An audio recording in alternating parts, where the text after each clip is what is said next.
Where did they get their clothes from? The thrift store? Her baby shop. However, it had come speed. Everything costs 10 times as much. That evening, Natalie curled up on her couch, the city lights blinking outside her window, and tried to quiet her mind. She didn't know what to do next. Okay, now we have to figure out whether you're goofy or regular. I guess I'm kind of goofy right now. We're talking about how you stand on the board here. Natalie bit her lip. Left foot or with the right foot? I believe all feet were She created hadn't told a equal. soul what had happened. Okay, which foot do you How right? could she possibly explain this nightmare? Okay, let's For just talk now, about she bold. texted back something about needing to What was take that? turns, citing a work emergency. When she finally drifted to sleep in the early Let's hours, test to see which foot you would Natalie put dreamed forward of first. syringes and nameless Okay, faces, do it again. of reaching out for help and finding nothing but blurred outlines. Forget it. She Come on, woke let's with roll. her cheeks damp and her heart heavy. I meant like Everything let's had split. changed in an instant, Oh, sorry. and she was utterly unprepared for what lay. Little did Natalie know, the storm had only begun. Far from her Hey home, guys, So who is today is my this impossible really task knows was SD already card collection and dangerous force of many nature concussions. was life. It's okay to say I don't know, but I'll look it up on. Of course I October In a 2025. penthouse office atop I'm the sorry I can't do it in September because this is my dad's SSD. It works just fine. I got this back from 2022.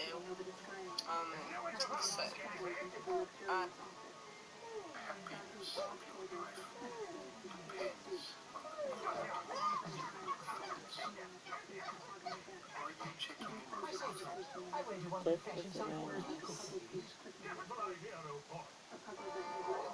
uh, so next up is my SSD.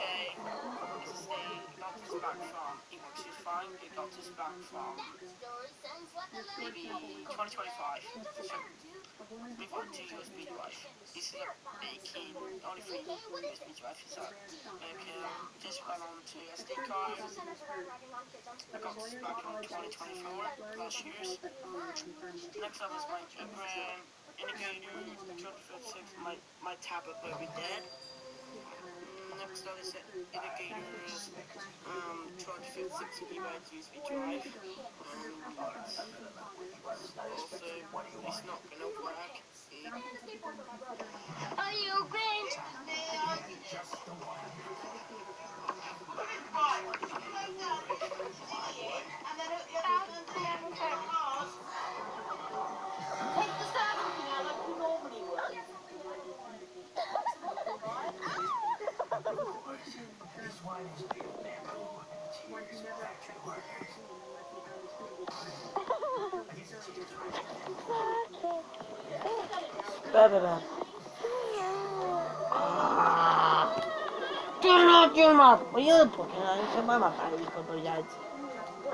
Ow! Headache. I gave you headache. Sorry. I'm going to need plug in so my battery will be dead. Again. Silly me. Silly me.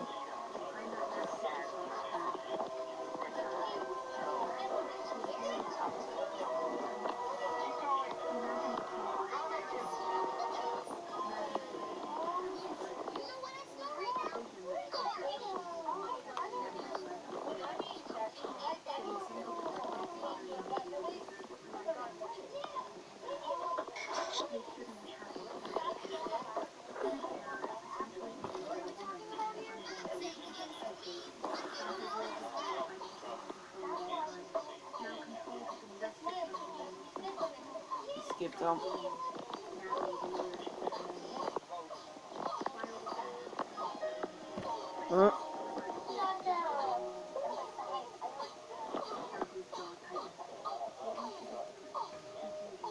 Guys, what in the crap is that? You have this amazing...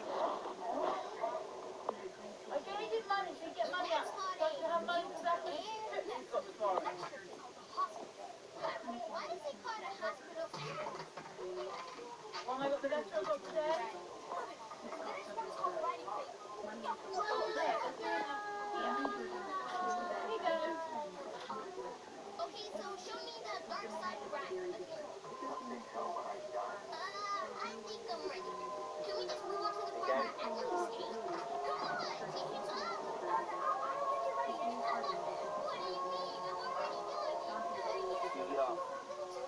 Oh, it's on YouTube. We're not gonna.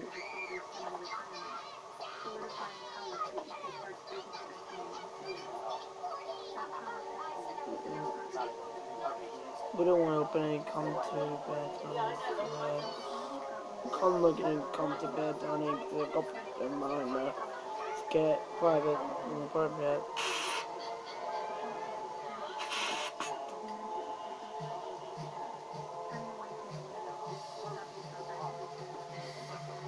They're going to bed nice. He sank his teeth into. Oh my god, nice. Galaxy is for that's the cat. There's the dog. Hello, friends. This is my That's the old. phone. If you lay down on a bed of.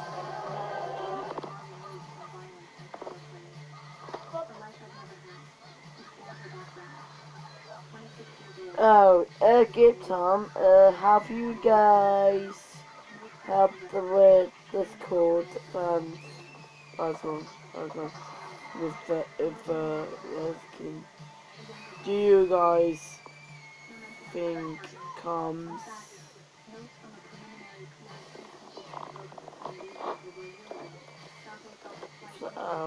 stuff with ego?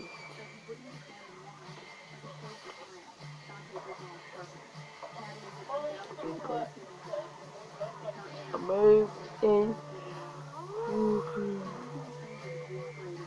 order to keep everyone safe, or it's not a that big a deal. BP says, a month has passed on Stuart's Windows 10.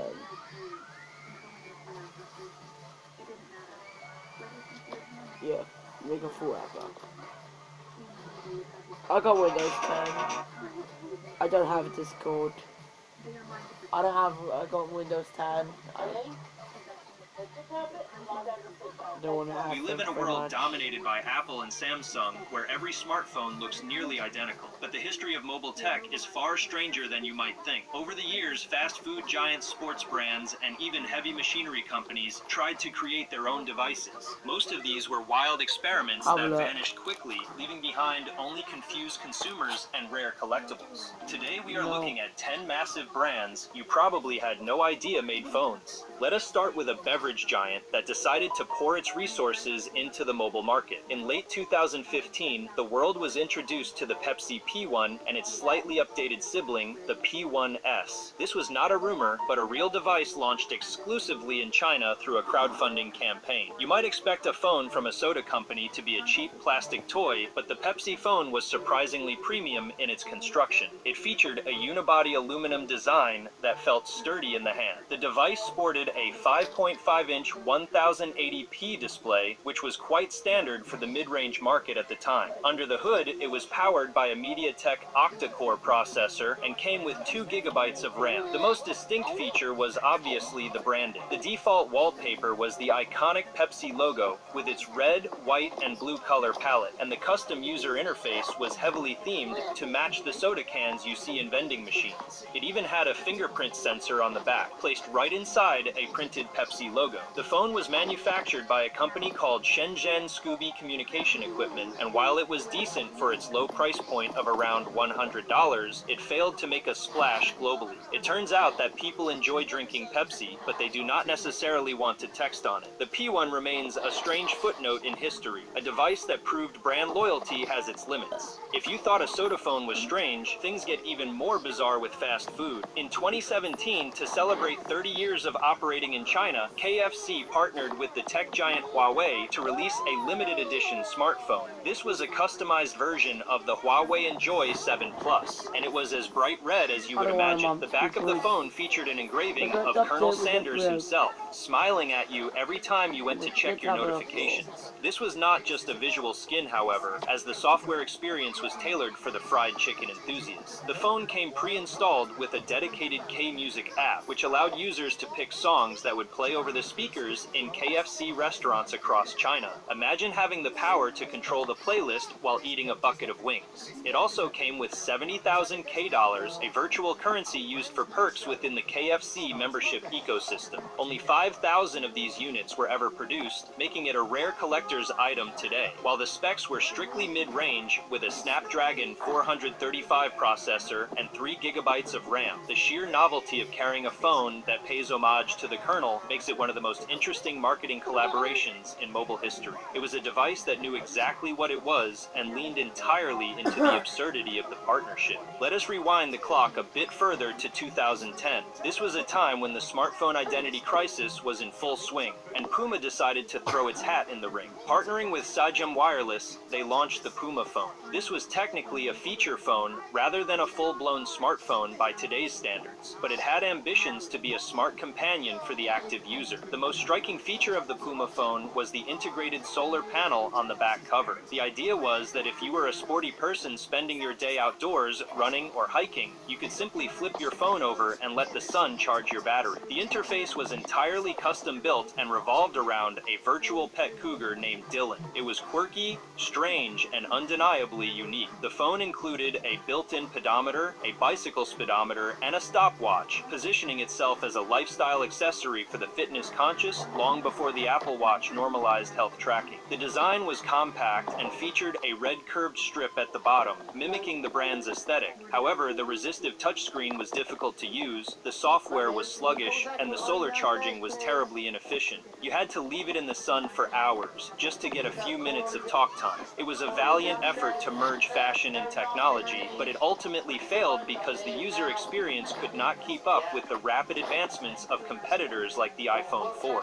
Photography enthusiasts have always wanted better cameras on their phones, so it made perfect sense for a legendary camera brand like Kodak to enter the market. Kodak actually tried this twice, first with the IM5 in 2015, which was largely forgettable, and then with the much more ambitious Kodak Ektra in 2016. Named after their classic rangefinder camera from the 1940s, the Ektra was designed to look and feel like a camera first and a phone second. It featured a massive lens housing on the back and a faux leather texture that provided a fantastic grip, mimicking the tactile feel of vintage analog equipment. The bottom of the phone even had a curved chin to make it easier to hold horizontally when taking photos. The device featured a 21 megapixel sensor with optical image stabilization, which sounded impressive on paper. Kodak included a robust manual mode dial in the software, allowing users to adjust ISO, shutter speed, and focus just like they would on a DSLR. However, the reality was a bit disappointing. Despite the massive physical lens bump, the actual sensor was a standard Sony chip found in many other phones of that era. The image quality was decent, but failed to compete with the Google Pixel or Galaxy S7.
Hey there, need a hand?